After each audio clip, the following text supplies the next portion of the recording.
स्वामी विनय सागर जी महाराज, रतलाल बाबा, सत्संग उपस्थित धर्म प्रेमी माताओं एवं बहनों, सबों को मेरा हार्दिक नमन है। अभी हम लोग श्री रामचरितमानस से पाठ श्रवण किए। पाठ के करीब हम आप सुन रहे थे भक्ति की क्या विशेषता है। सुबह में सुने थे गुरु की क्या महिमा। गुरु के महिमा के संबंध में सुन करके हम लोगों को मन में इच्छा हुई कि गुरु बनाना चाहिए। कुछ सज्जन, कुछ माताएं गुरु बनाए। तो इसीलिए अभी का विषय भक्ति की विशेषता रखा है। हम लोगों के जीवन में गुरु हो गया तो भक्ति हम लोग कैसे करें। तो संत महापुरुष कहते भक्ति निशानी मुक्ति की, संत चढ़े सब भय, जिन जिन मन आलस किया, जन्म जन्म पछता। संत कबीर साहब जी कहते हैं भक्ति निशानी। निशानी का अर्थ होता है सीढ़ी। भक्ति क्या है? निशानी। भक्ति सीढ़ी है। संतों ने वर्णन रामचरित्र गोस्वामी जी वर्णन किए हैं। गरुड़ जी काकभूषण जी से पूछे मनुष्य का क्या विशेषता है। काकभूषण जी कहते हैं हे गरुड़ जी सुनो, नर समान कवन देही, जीव चराचर जांचत जे। मनुष्य का शरीर मिल जाना बहुत दुर्लभ शरीर है। मनुष्य के शरीर में विशेषता ये है, इस मनुष्य के शरीर में 3 सीढ़ी है।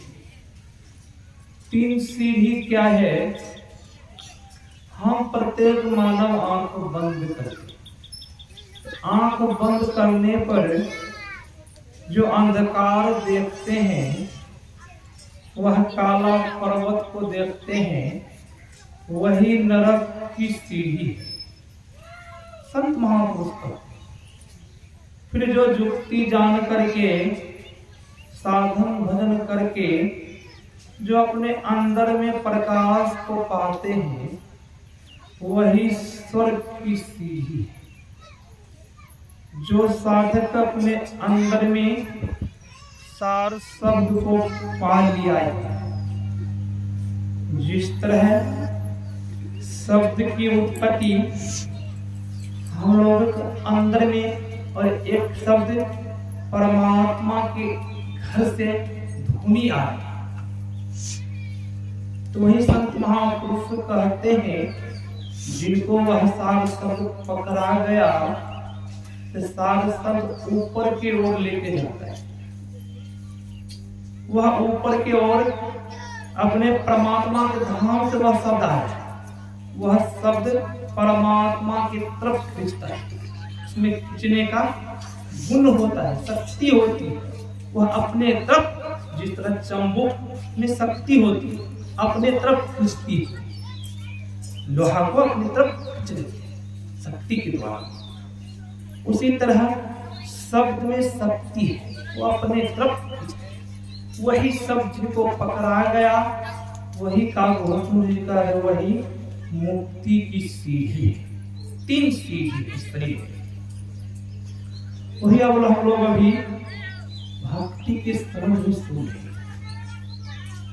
भक्ति के संबंध में जो पहुंचे हुए ऋषि हैं, महापुरुष हैं, सबों की बैठक हुई, जिस तरह हम लोगों के घर में जब कोई लड़ाई हो जाती है तो बैठक पंचायत बैठती, उस पंचायत में जो मुखिया सरपंच है उनके बातों को हम आप मानते हैं, मुख्य आदमी की बातों को छोटे आदमी मानते हैं। भगवान श्री कृष्ण श्रीमद् भागवत गीता में कहा है, बड़े आदमी का अनुकरण छोटा आदमी करता है। उनका देखा देखी कौन करता है? पिता का देखा देखी पुत्र करता है। इसीलिए बड़ों आदमी का बात को बड़ों के मुंह पर नहीं बोलना चाहिए। भगवान कृष्ण गीता में कहा, बड़ों आदमी बोल रहे, छोटो आदमी बोल रहे, तो कोई भेड़ू रहा पंचायत में बैठी तो कोई मर्यादा नहीं रही। उसी तरह पंचायत सभा देवताओं की लगी हुई, सब देवताओं अपनी अपनी विचार सुना, क्या विचार सुना रहे हैं? उस सभा में कौन कौन है? शिव, अज, शुक्र, सन, कार्तिक, नारद, जे मुनि ब्रह्म है विचार विचार। उस सभा में भगवान शिव है, ब्रह्मा जी है, सुखदेव जी है, सनकादिक ऋषि है, सब समस्त पहुंचे हुए ऋषि उस सभा में आए हुए। सबों का विचार, वहां अपना अपना विचार सुना रहे हैं पहुंचे हुए ऋषि सब। सबों का यही विचार पास हुआ, करिए राम पद पंकज ने। सबों का यही विचार हुआ कि जितने मानवों हैं, ऋषि मुनि हैं, सबों का विचार ये पास हुआ, राम के चरण में प्रेम हो जाए कि यही विचार था। उस परमात्मा से प्रेम करने पर लाभ क्या होगा? आवागमन के चक्र से हम मुक्ति पालेंगे, छुटकारा पालेंगे। समूह को यही विचार था। फिर आगे कहते हैं, असंभव से असंभव काम। असंभव काम, जो काम कठिन है, होने वाला नहीं है, कहते काम हमसे असंभव है। हम लोग कहते हैं लोकाचार्य, ये काम हमसे असंभव है महाराज, ये काम हमसे होने वाला नहीं है। असंभव मतलब वह काम होने वाला है, इसलिए उनको संभव कहा है। असंभव मतलब काम हमसे नहीं होने वाला है। वही उपनिषद गोस्वामी जी महाराज कह रहे हैं, असंभव से असंभव काम हो जाए। केचुए के पीठ पर बाल जन्म आवे, केचुए के पीठ पर बाल नहीं जमता है। असंभव काम हो जाए, गोस्वामी जी महाराज कह रहे हैं, वह काम हो जाए। मैं मानता हूं कुछ देर के लिए, बांझ का बेटा किसी को मार दे, बांझ को बेटा नहीं होता है। गोस्वामी जी महाराज कह रहे, बांझ का बेटा किसी को मार दे, मैं मानता हूं। आकाश में बहुतों तरह का फूल फूल जाए, आकाश में फूल नहीं फूल सकता है। क्यों? जमीन थल पर मिट्टी पर फूल फूलता वृक्ष लगता है, आकाश में कोई मिट्टी नहीं है, उस पर फूल नहीं लग सकता है। वही गोस्वामी जी महाराज कह रहे हैं, आकाश में बहुत तरह का फूल फूल जाए, खरहे के माथे पर सिंह जन्म आवे, ये सब असम अंधकार सूर्य को नष्ट कर दे, सूर्य को नहीं उगने के लिए दे, ऐसे भी मान लेता हूँ। बारी मथे वृत्ते होई बड़ी, सिकताते बरु तेल, बिनु हरि भजन भवतरिये, यह सिद्धांत। पानी को मोटने से घी हो जाए, पानी मोटने से घी हो सकता है, भले दही को मोटने से घी हो सकता है, पानी कितनों मोटेंगे उससे घी नहीं प्राप्त होगा। क्या बालू के मोटने से कभी तेल हो सकता है? नहीं हो सकता है। क्या कितनों हम मशीन में डाल दे बालू, उससे तेल नहीं निकल सकता है। वही गोस्वामी जी महाराज कह रहे बालू मोतने से तेल हो जाए तो मैं मान लेता, बिना हरि भजन किए कोई मानव चाहे मैं इस संसार से भवसागर से पार उतर जाऊं, ये नहीं हो सकता है। मेरा ये सिद्धांत अटल है। कौन कह रहे हैं? गोस्वामी जी महाराज कह रहे सिद्धांत मेरा अटल है, बिना हरि भजन कोई चाहे किए इस संसार सागर से पार उतर जाए, ऐसा नहीं हो सकता है।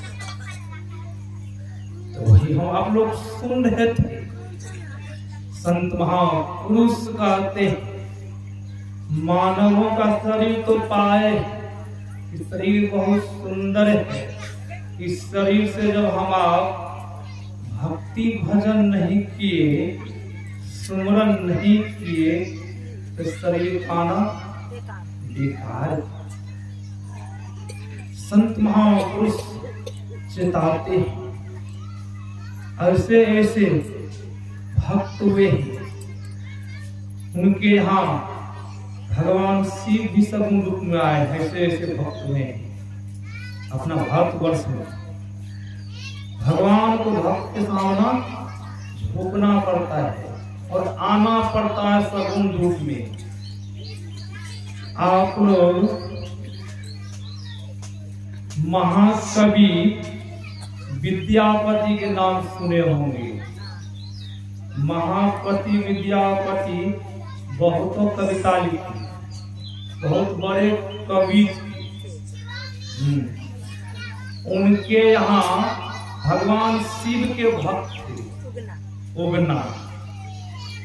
हम आप भी शिव शिष्य हैं। हम आपके घर में भगवान शिव नहीं आते हैं, क्या हम लोगों में कमी है? कि कमी क्या है? एक निष्ठ भक्त नहीं बन रहे, यही कमी है। क्या करते हैं? कमी क्या है?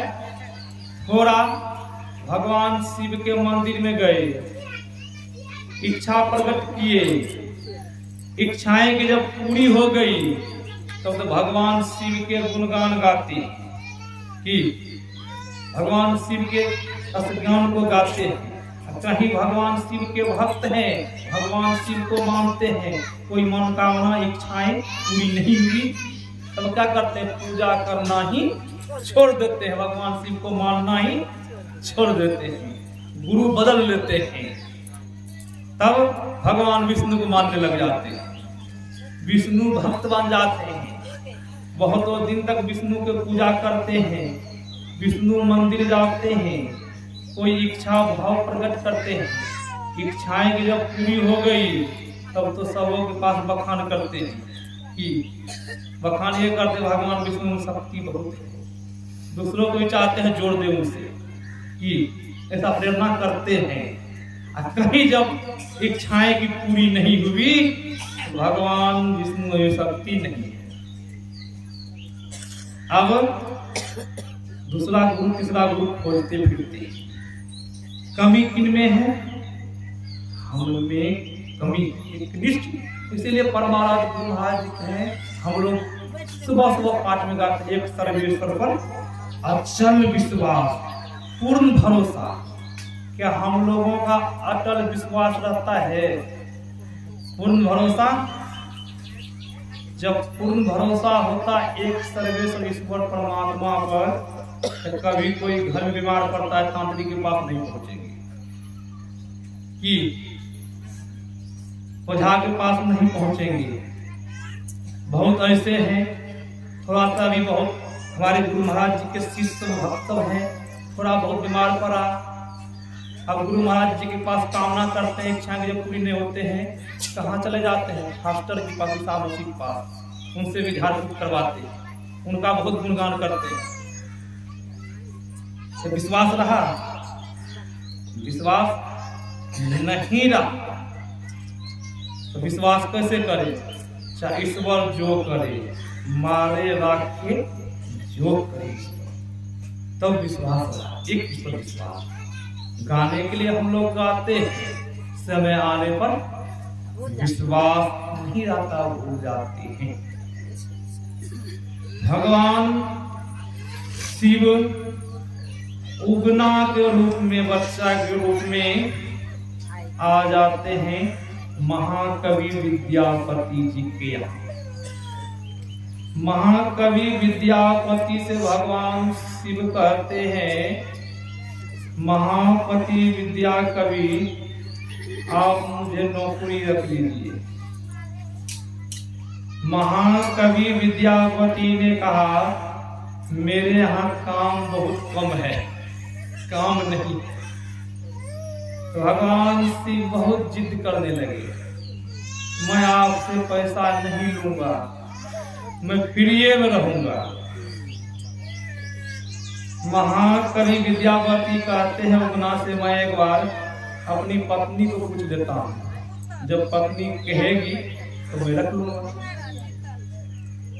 महाकवि विद्यापति अपने पत्नी से पूछते हैं, पत्नी को दया आ गई। महिलाओं को बहुत जल्दी दया आ जाती, दया आ गई तो अपने पति से कहते, रख लीजिए, छोटा बच्चा है, रख लीजिए, काम करेंगे। अब उगना उनके यहाँ नौकरी रह गई। अब विद्यापति के सब काम करते थे, झाड़ू पोछा जो भी काम होते, खाना बनाना, खिलाना, सब काम भगवान शिव करते थे। एक दिन महाकवि विद्यापति को राजा से मिलना था। अब तो गाड़ी घोड़ा की सुविधा हो गई है, लोग गाड़ी घोड़ा से चलते हैं, पैदल बहुत कम चलते हैं। उससे भी नहीं होता, आप टेम्पू चलती, टेम्पू लोग बढ़ जाते हैं। जहाँ कहीं जाना होता है बस चलती है, बस बैठते हैं। उस समय बस नहीं चलती थी, लोग पैदल जाते थे। अब राजा महापति विद्यापति कवि राजाओं से मिलने के लिए जा रहे हैं। उगना से कहते हैं, उगना तुम भी मेरे साथ चलो। अब महाकवि विद्यापति और उगना साथ में चल गए। खाको जंगल से गुजर रहे थे। महाकवि विद्यापति को प्यास लग गई। महाकवि विद्यापति कहते हैं, उगना मुझे बहुत जोरों की प्यास लगी हुई है, मुझे पानी पिलाओ। बचेंगे नहीं। उगना ने उस जंगल में देखा, वृक्ष पर चढ़ के देखा, कहीं नल इनार होगा तो पानी ला कर दूंगा।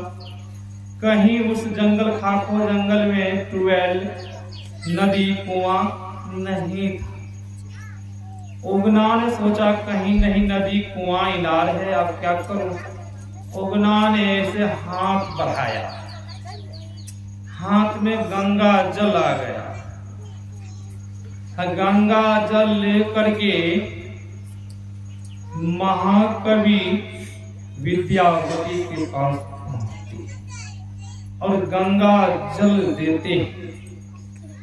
ज्यों ही महाकवि विद्यापति गंगा जल ग्रहण करते हैं, विद्यापति पूछते हैं उगना से, क्या उगना, ये तो गंगा जल लग रहा है, ये गंगा जल तुमने कहां से लाया। उगना कहता है, प्रभु आप पी लीजिए, पूछिए मत। विद्यापति कहते हैं, बताना ही होगा, ये तो गंगा जल है, मैं नहीं तो नहीं पीऊंगा। अब महाकवि विद्यापति हठ ठान देते हैं, बताना ही पड़ेगा, तब मैं गंगा जल ग्रहण करूंगा। अब भगवान शिव अपने रूप में आ जाते हैं, अपना रूप दिखा देते हैं। महाकवि विद्यापति ने देखा है तो भगवान शंकर शिव है, कि तो मेरे यहाँ नौकरी कर रहे हैं। और भगवान शिव कहते हैं, देखो विद्यापति, मेरा एक शर्त है, नहीं तो अब ये मैं चला जाऊंगा। किसी को बताना। तो बोले प्रभु शर्त क्या है? बोला मैं आपके यहाँ तभी रहूंगा, आप ये बात किसी को नहीं बतलाएंगे। शर्त मंजूर हो गई। विद्यापति कहते मैं किसी से नहीं बतलाऊंगा। अब महाकवि विद्यापति भी उगना भी राजाओं के पास जाते हैं, उनसे मिलते हैं, फिर पुनः अपने घर आ जाते हैं। जिस तरह रहते थे पहले उगना, सब काम करते थे, उसी तरह सब काम उगना करने लग गए। महाकवि विद्यापति भी रह रहे हैं। एक रोज महाकवि विद्यापति उनको कहीं जाना था। उस रोज वह उगना को साथ में नहीं लेके गया। महाकवि विद्यापति की पत्नी एक पड़ोसी के यहाँ जाती, पड़ोसी से उगना के बारे में शिकायत करती। उगना दिन भर में कोई काम तो करता नहीं है, बार बार ये भोजन मांगते रहता है। जब देखो तब ये भोजन, मुझे भूख लगी है, जब देखो तब उगना बार बार मुझे भूख लगी है, भूख लगी है। काम धंधा तो करता है नहीं। उगना जैसे ही उन पड़ोसी के यहाँ से विद्यापति की पत्नी आते हैं, फिर उगना कहते हमें बहुत जोरों की भूख लगी, कुछ भोजन दो। बार बार जो उगना भोजन मांग रहे थे, विद्यापति के पत्नी को गुस्सा में आकर के झाड़ू उठा ली, और जो ही झाड़ू उठाकर मारने के लिए सोच रही, उसी समय महाकवि विद्यापति आ गए। महाकवि विद्यापति जो आ गए, महापति विद्यापति कहते हैं क्या देवी इसे पहचानती हो तुम? इतना ही बोले भगवान शिव लुप्त हो गए। और भगवान शिव जो लुप्त हो गए, अब विद्यापति भगवान शिव के लिए रो रहे। अब भगवान शिव के लिए विद्यापति अब जंगल पहाड़ों में रो रहे, खोजते अब तो नहीं मिलने वाले, तो चुप गए। भगवान शिव लुप्त हो गए। उसकी पत्नी भी रोने लग गई। अब तो भगवान शिव नहीं, झाड़ू उठा के मारने के लिए भगवान शिव से नहीं जाएंगे। भगवान शिव बहुत दयालु। महाकवि विद्यापति कहते हैं प्रभु जब आप नहीं आएंगे, मैं संकल्प करता हूं, मैं भोजन नहीं करूंगा, जल ग्रहण मैं नहीं करूंगा, मैं शरीर का परित्याग कर दूंगा। भगवान आप नहीं आएंगे, मुझसे अब नहीं जिया जा रहा है, मैं नहीं जीऊंगा इस संसार में। तो आप देखिए भक्त कैसे होते हैं। हम लोग थोड़ा बहुत कुछ जब घटना घटती है घर में, बस मन उचट जाता है, तो ये भगवान हो भगवान का भगवान के पास पहुंच जाते हैं। अभी महाकवि विद्यापति को देख लीजिए, क्या संकल्प करता हूं मैं जल ग्रहण नहीं करूंगा, भोजन नहीं करूंगा, मैं नहीं सोऊंगा, मैं अपना शरीर को त्याग दूंगा। इस तरह संकल्प करते हैं। भगवान शिव को दया गई, खिलाफ हिलडुल होने लगा। भगवान शिव वहां प्रकट हो जाते हैं। महाकवि विद्यापति के पास भगवान शिव भोलेनाथ कहते हैं देखो विद्यापति, मैं अब नहीं रह सकता हूं। महाकवि विद्यापति कहते हैं प्रभु मैं आपके बिना नहीं जी सकता, नहीं रह सकता हूं। मेरा संकल्प है मैं भोजन नहीं करूंगा, सोऊंगा नहीं, जल ग्रहण नहीं करूंगा जब तक आप मेरे घर नहीं जाएंगे। मैं नहीं रहूंगा, नहीं जीऊंगा, शरीर का परित्याग कर दूंगा मैं। भगवान शिव के संकल्प को देख करके भगवान शिव कहते हैं भोले दानी, मैं ज्योतिर्लिंग में तुम्हारे घर में प्रकट होता। मैं उगना के रूप में नहीं आ सकता हुआ। तो वही भगवान शिव फिर पुनः महाकवि विद्यापति के घर में ज्योतिर्लिंग के रूप में प्रकट। आप देख लीजिए भक्त कैसे होते।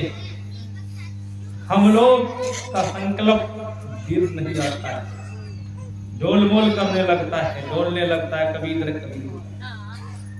संत महापुरुष कहते हैं हम लोगों एक निष्ठ भक्त बनने के लिए आहो भक्त आहो भक्त सार भगति करूं, असार भगति करूं, संसार सार भक्ति। आप लोग माताएं लोग सुख से, आप तो पंखा लगा लेते, पंखे उड़ा लेते, धान भी सब कुछ चावल भी पंखे लगा देते, पहले सुख से, हाँ सुख से उड़ाते, धान चावल गेहूं क्या चीज उड़ाते थे? सुख से। सुख क्या करते थे? सार वस्तु को रख लेते थे अपना अंदर में और असार वस्तु को बाहर फेंकते थे। वही संत महापुरुष कहते हैं सार चीज को ग्रहण कीजिए, असार चीज को छोड़िए। दुल्हा जी कहते हैं कि असार भक्ति जो है हम लोग संसार में धर्म करते दौड़ लगाते भक्ति के लिए। ये सब क्या है? ये सार भक्ति नहीं, असार भक्ति। इस भक्ति से कल्याण होने वाला नहीं है। जिस तरह बच्चाएं सब खेल खेलते हैं, बचपन में हम लोग भी खेल खेलते थे, बचपन में सब लोग बचपन में खेल खेले होंगे कि अब मिट्टी का ही घर बनाते, मिट्टी का ही भोजन, सब कुछ मिट्टी का, दाल चावल दही सब कुछ मिट्टी का, भोजन भी करते हैं। क्या भूख मिट जाती है? पुनः वही बच्चा घर जाता है, माँ से कहता है माँ मुझे बहुत जोरों की भूख लगी हुई है। माँ कहती है अरे बेटा तुम तो अभी खेल खेल रहा था, वहां दाल सब्जी चावल दही सब खाया है, क्या भूख नहीं मिटी? तो बच्चा कहता है माता मैं तो वहां खेल खेल रहा था। उसी तरह गुरु महाराज जी कहते हैं जो संसार में हम जल फूल चढ़ाते फिरते हैं, क्या है? बच्चों का खेल है। हाँ, गुरुआ गुड़िया सुख सुगलिया तजी लड़कनी देख ललिया, यह मार्ग है 84 चरण के साथ। जो गुरुआ गुड़िया का हम लोग खेल करते हैं, यह मार्ग क्या है? 84 चरण का मार्ग है। 84 लाख योनि में जाना पड़ेगा इस भक्ति से। इसलिए संत महापुरुष कहते हैं आसार भक्ति की, जो भक्ति पा लेने से परमात्मा को लोग पा लेते, पुनः इस संसार में नहीं आना पड़ता है। वह भक्ति क्या है? भक्ति का अर्थ होता है सेवा। सेवा का अर्थ होता है क्या? हम लोग सेवा करते हैं, सेवा करने से उब जाते कि घर में माताएं पिता रोते हैं, कलपते हैं। अब पुत्र को देख के सेवा करने के लिए कहा, सुल्तानगंज में जल भरते हैं, बोलबम पहुंचते हैं सेवा करने के लिए, पूजा करने के लिए। घर में माताएं पिता रो रहे। हम लोगों का जो संस्कृति है, हम लोग क्या संस्कृति है? हम लोग वैदिक धर्म के अपना धर्म को हम लोग भूल चुके, भूलते जा रहे हैं। भूलते क्या जा रहे हैं? हम लोगों को भगवान श्री राम शिक्षा दी। क्या शिक्षा दी? प्रातः काल उठ के रघुनाथा, मात पिता गुरु नारही माथा। भगवान श्री राम त्रेता में आए, हम लोगों को दिखा गए हम लोगों को क्या करना चाहिए। माता पिता गुरु की सेवा पूजन करनी चाहिए। क्या हम लोग करते हैं? पूजा करने से, सेवा करने से लाभ, उससे लाभ भी होता है। भगवान बुद्ध ने कहा है सेवा करने से आयु बढ़ती है। कोई आदमी चाहते हैं अल्प आयु होकर के हम जिए इस संसार में, कोई चाहते हैं, सब चाहते हैं लंबी से लंबी आयु। एक बुजुर्ग रोग से कर्रा रहा, रो रहा था, रोग ग्रस्त था। उनके पास एक महात्मा जी पहुंच गए। महात्मा जी को दया आ गई कि रोग से पीड़ित है, रोग से रो रहा है, बिलक रहा है। उनके पास महात्मा जी पहुंच गए। महात्मा जी कहता है उनसे कि महाराज आप कहे तो मैं ईश्वर से प्रार्थना करूं आपके लिए कि आपका यह शरीर रोग से पीड़ित शरीर है, दुख से प्रेरित है, यह शरीर छूट जाए। वह बूढ़ा महात्मा पर करक गया, अरे तुम मर जा, मैं क्यों मरूं? तुम्हें तो कोई संसार में नहीं है, मुझे तो बाल है, बच्चा है, तो रोने वाला है, तुम्हें नहीं, ना आगे ना तने पीछे पगा है, तुम मर जाओ, मैं क्यों मर जाऊं? आप देखिए मां को दया आ गई, रोग से पीड़ित, तुम मर जाओ, मैं नहीं मरूं। अल्प आयु हो कोई जीने के लिए नहीं चाह रहे, तो कहा इस तरह का हम और जीव और जीव। वही भगवान बुद्ध कह रहे हैं आयु बढ़ जाती है सेवा करने से। दूसरी, उसकी कीर्ति संसार में फैल जाती है, उस परमात्मा के धाम में भी उसकी कीर्ति फैल जाती है। तीसरा, उसका सुंदरता वह सुंदर हो जाता है सेवा करने से। चौथा है उनका बल विद्याएं। चार चीजें भगवान बुद्ध का है। हम लोग सेवा करने से उब जाते, भागते हैं, सेवा नहीं करते। संत महापुरुष कहते हैं माता पिता गुरु समाज की सेवा करनी चाहिए। हम लोग सेवा नहीं करते। आज घर घर में कलह है, घर घर में कलह, विघ्नता है। क्यों क्यों? परमाराध गुरु महाराज जी हम आप बहुतों बार प्रवचन बोले कि हम सब धर्मलंबी जो है संस्थाएं के अनुयायी हैं, उनको आपस में मेल से रहना चाहिए। और गुरु महाराज जी कह दिए अपने देश के आदमी हो उनसे भी मेल से रहना चाहिए, पड़ोसी देश के आदमी हो उनसे भी मेल से रहना चाहिए। क्या मेल से कुछ तो लाभ होगा तो गुरु महाराज जी बोले थे। गोस्वामी जी महाराज यहाँ कह रहे हैं जहाँ सुमति तहाँ संपत्ति नाना, जहाँ सुमति तहाँ विपत्ति निधाना। जहाँ सुमति रहती है, मेल से लाभ क्या होता है देख लीजिए। जहाँ सुमति रहती है वहाँ संपत्ति आती है। और संपत्ति के मालिकिनी कौन है? लक्ष्मी। लक्ष्मी आती है उनके यहाँ। जिनके यहाँ लक्ष्मी आ जाए उनके यहाँ कोई चीज की कमी रहेगी? कोई चीज की कमी नहीं रहेगी। क्यों? उनके यहाँ लक्ष्मी खुद आ गई है। इसलिए संतों ने कहा मेल से, आपस में मेल से। आज घर में, एक ही घर में पुत्र हैं, पुत्रियां हैं, आपस में मेल नहीं। उनको पूछिए कि आपके माता कैसे हैं, पिताजी कैसे हैं, तो वह कहता महाराज मुझे पता ही नहीं।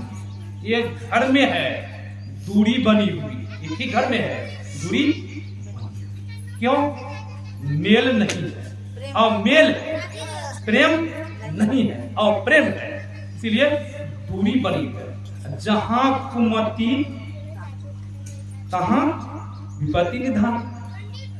जहां कुमति रहती है वहां अंत में विपत्ति आती है, वहां अनेक प्रकार के दुख आता है। इसलिए संतों ने कहा आपस में मेलते रहो, तब जब भजन करेंगे तो आपके अंदर शक्ति आएगी।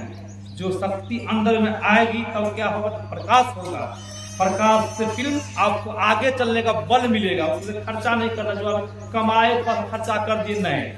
1 रुपया तो हम कमाए मेहनत करके, किसी को हम दे दिए।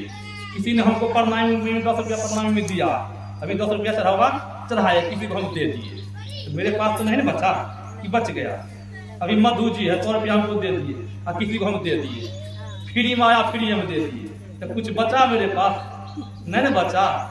तो उसी तरह जो कुछ हम कमाए, किसी को जब फ्री में हम आशीर्वाद दे दिए, शराब दे दिए, तो फ्री में दान कर दिए, हम आगे बढ़ने का बल नहीं मिलेगा। तो शक्ति हम बचा के रखेंगे तब हम आगे बढ़ेंगे, सब योग का साधन करेंगे, उस परमात्मा को पा लेंगे। समय का बाबा सुनेंगे, विशेष आप लोगों को सेवा में सुनाया। मैं अपना वक्तव्य विराम